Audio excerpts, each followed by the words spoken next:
birth of a child who would change history. In the name of Allah, the most merciful, the most compassionate.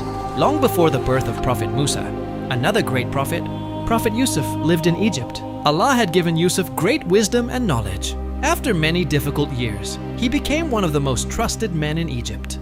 He helped the people survive a terrible famine and became a respected leader in the land. When the famine was over, Prophet Yusuf's father, Prophet Yaqub, and his family came to Egypt. They settled there, and over many generations, their descendants grew into a large community. They became known as Bani Israel.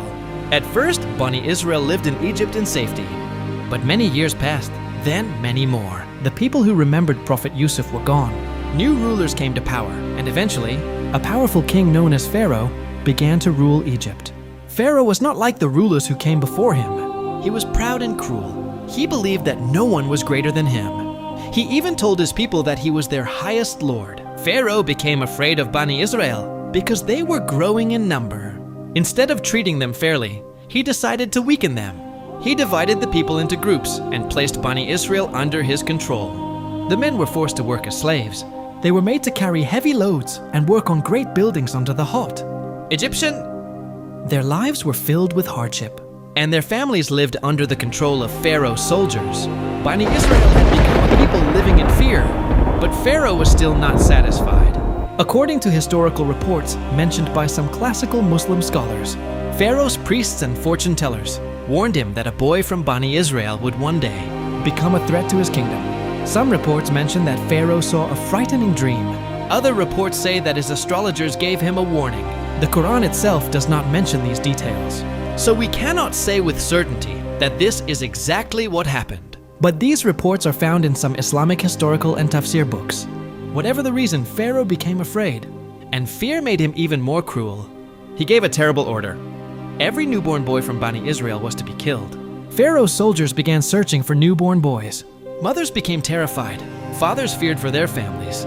Every new birth brought both happiness and fear. A baby boy was no longer seen as a gift. To Pharaoh's soldiers, he was a target. But Pharaoh's advisors soon noticed a problem. If every baby boy from Bani Israel was killed, then after some years, there would be very few men left. Who would work? Who would carry heavy loads? Who would build Egypt's cities? Who would serve Pharaoh's kingdom? So Pharaoh changed his plan. According to historical reports, he ordered that in 1 year, newborn boys would be killed. Then, in the following year, boys would be allowed to live. The next year, the killing would begin again.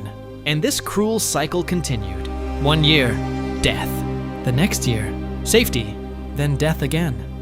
According to these historical reports, Prophet Harun, the older brother of Musa, was born during a year when newborn boys were allowed to live.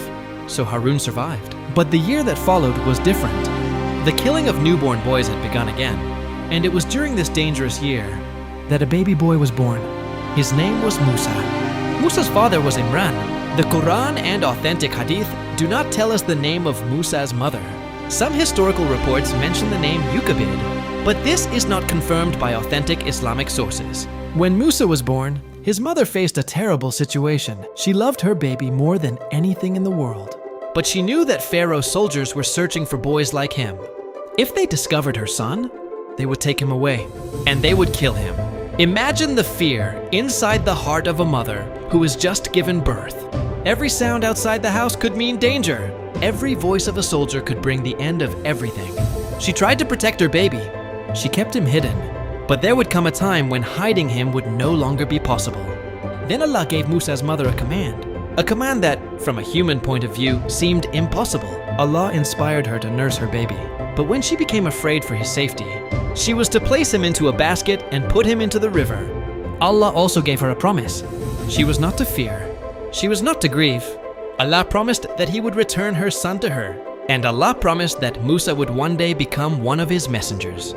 This was a test of complete trust. Musa's mother had two choices. She could follow her fear, or she could trust Allah. And she chose to trust Allah. When the danger became too great, she prepared a small basket. She carefully placed her baby inside. She made sure he was safe. Then she carried the basket toward the River Nile. With every step, her heart must have become heavier. She was about to do something no mother would ever want to do. She was about to let go of her newborn child.